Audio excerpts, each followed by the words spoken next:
The scream had already faded when the first light broke over the desert, but the bruises still burned. Mara lay in the dust beside a dried creek, her breath shallow, her face streaked with dirt and tears. The night before, Brent had hit her so hard she couldn't see straight. He had taken her purse, her last few dollars, her horse, even her boots. Her stomach had been empty for 2 days, and her tongue felt like sandpaper. Then he spat beside her and rode off laughing into the dark. When morning came, the wind was cold, the sun merciless. Mara crawled toward a small shape in the distance, half buried under sand. An old cabin, abandoned, broken windows and a sagging roof. Maybe it could hide her from the heat or from the shame of still being alive. She'd stopped praying hours ago, but part of her still hoped someone might find her. She stumbled through the door, her legs trembling. The place smelled of dry wood and ghost, a table covered in dust, a bed frame with no mattress. The silence was so deep it hurt her ears. She dropped to her knees, clutching her stomach as hunger twisted it into knots. Whispers left her lips. I can't hold it in anymore. God, please, I can't. Her head hit the floorboards, and for the first time she wished she wouldn't wake up again. But fate wasn't finished with her. Later that morning, a shadow crossed the doorway. A tall man stepped inside, brushing dust off his worn coat. His beard was gray, his hands rough, his eyes heavy with years of quiet pain. Abel Kane had not been in this cabin for over a decade. Every board in that place still remembered his wife's cries. Every nail held a piece of what he lost. It was where his wife had died giving birth. He came today only because he'd finally found the courage to open that door again. What he found inside wasn't a ghost, and it was a living woman, broken and shaking. He froze. The sight dragged him back to every memory he tried to bury. Mara flinched when she saw him. Her voice cracked. Please, don't hurt me. Abel crouched down, speaking low. I ain't here to hurt you, miss. She tried to stand, but her knees buckled. Tears streamed down her bruised face. Her words came out between sobs. Please help me. I'll do anything. You can have me if you want. Just don't leave me here to die. Abel's jaw tightened. He had seen desperation before, but never like this. He pulled a canteen from his belt, unscrewed the cap, and placed it against her lips. Drink first, he said. Water spilled down her chin. She gulped like a starving animal. He waited until she finished, then looked around the room. This place ain't safe, he muttered. Coyotes'll sniff you out by night. Mara shook her head weakly. I don't care. I got nowhere else. Abel sighed. His gaze lingered on the walls that once heard his wife's voice. Now they echoed with the broken whisper of a stranger. He reached out his hand. Come on. You ain't dying here today. She hesitated, her body trembling. Why are you helping me? He didn't answer right away, but sometimes words weren't enough to explain why a man does the right thing. 'Cause no one helped her when she needed it, he said at last. She didn't know who her was, but in his eyes there was grief deep enough to drown in. He lifted her carefully, set her on his horse, and began the slow ride back across the plain, behind them. The cabin stood silent once more, holding its secrets close. And as the wind rose, Mara looked at the man beside her and wondered, had she just been saved from death? Or was she stepping into a story she'd never escape from? The ride back was slow and quiet. Mara's head rested against the saddle. Her eyes barely stayed open. Every bump on the trail pulled a small sound from her throat. Abel kept his gaze on the road. The morning sun cut through the dust, painting long lines across the fields. He hadn't brought anyone back to his ranch since his wife passed.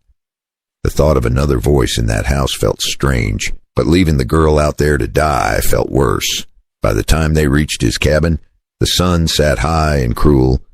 The house looked small against the empty land, a few fences, a lonely barn, a windmill that squeaked every time it turned. He lifted Mara off the horse and carried her inside. She was lighter than she looked. Her skin burned hot from fever. He laid her on the bed and poured water into a tin cup. Drink a little, he said. She nodded weakly. Her hands shook. Abel pulled a blanket over her and turned to light the stove.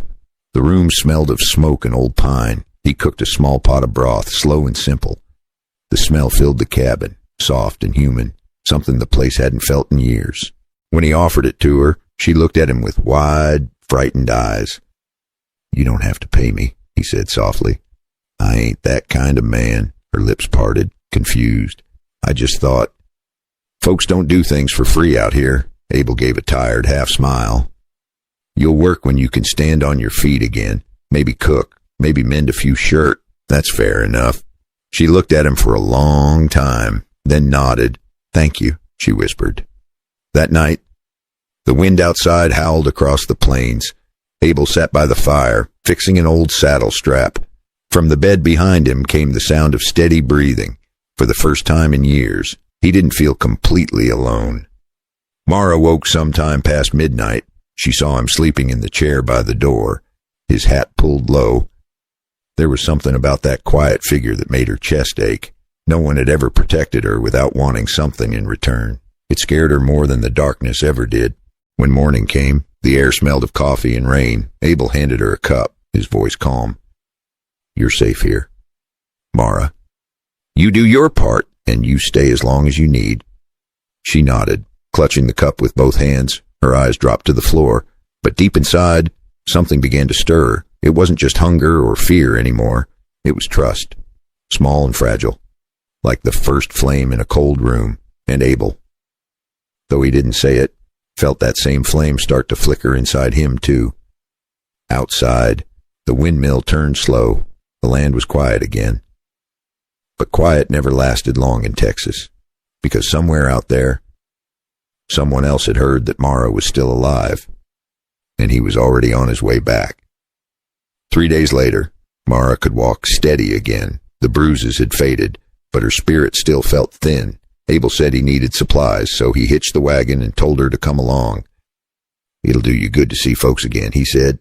She nodded, though her stomach twisted at the thought of facing strangers. The town was small, dusty, and loud with gossip. Every window seemed to have a face behind it, watching, judging. Horses clopped on the board, and the smell of coffee mixed with dry hay. Abel went to the general store while Mara followed, holding the list he gave her. For a moment, everything seemed calm. Then a voice she thought she'd never hear again slid through the air like a snake. "Well, look what we got here." Brent sneered from across the street. His grin was crooked, his eyes mean. He looked her up and down like she was dirt. "Didn't think you'd crawl this far, girl." Mara froze. Her body remembered the pain before her mind did. Abel turned, watching her face pale. Then she stepped forward, anger shaking her voice. "You stole my money. You left me to die." People stopped to look. Brent laughed. "Money, that was mine. Sweetheart, you took my purse when I was sleeping." The crowd believed him before she even had the chance to breathe.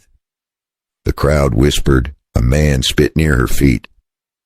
In a place like this, it didn't take much for a woman's story to fall apart. Brent walked closer. "You want to give it back? Or should I take it out of your hide?" He raised his hand. Before the slap landed, Abel's arm caught his wrist midair. "That's enough," Abel said, his voice low but heavy. Brent tried to yank free, but Abel's grip didn't budge. "You got no proof, mister," Brent barked. Abel's eyes hardened. "I got enough." And for a second, the whole street went silent. The sheriff appeared at the corner, boots crunching. "Let go of him, Kane," Abel did, slow and deliberate. The sheriff looked at Mara, then Brent. 2 stories. "No proof," he sighed. "Both of you cool down. No more fighting in my town," Brent smirked. "You hear that, old man? Keep your strays at home." He walked off laughing, but his eyes burned hate. Abel turned to Mara. "You all right?" She nodded, her lip trembling, but she could see something shift in Abel's face. He wasn't angry for himself. He was angry for her. They climbed back into the wagon. The road home felt longer than before. Neither of them spoke, but both knew this wasn't over. Some men don't let go, especially the kind that get beat in front of a crowd.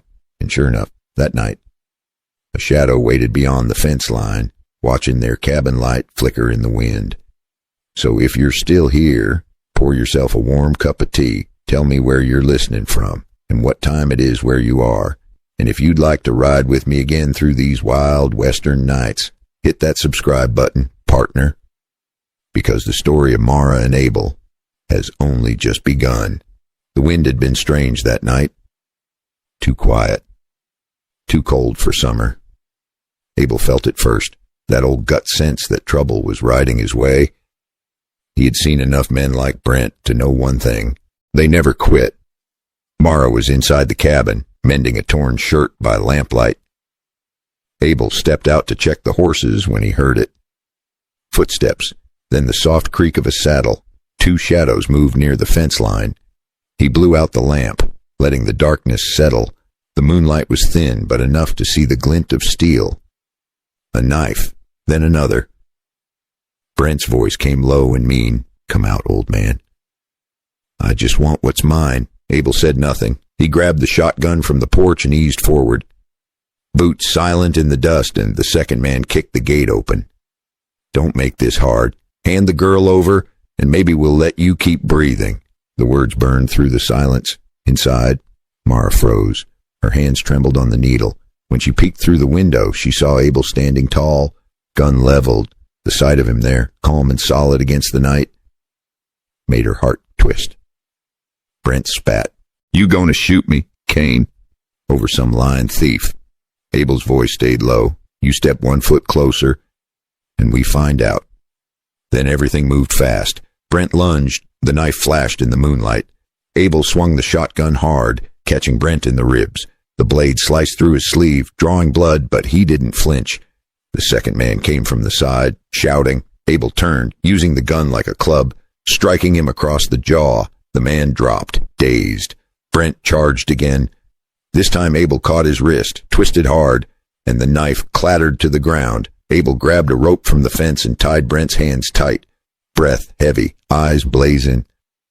The noise had drawn neighbors from across the field. Someone yelled that the sheriff was coming. Brent cursed, struggling, but Abel stood over him. His shirt was torn, blood dripping from his arm, but his voice was steady. "Next time you come for her, bring a coffin." The sheriff arrived minutes later. He saw the knives, the bruises, the witnesses. Brent was hauled up, cursing the whole way. The lawman gave Abel a long look. "Good work keeping her safe. Kane, you ought to rest that arm." When the crowd left, only the sound of the windmill remained. Mara stepped out from the doorway, her eyes wide, tears shining in the dim light. She whispered, "You could have let them take me." Abel shook his head. "Not my style." She smiled through her tears. For the first time, she wasn't afraid of the dark. But as dawn crept over the horizon, Abel knew peace never lasted long in these lands.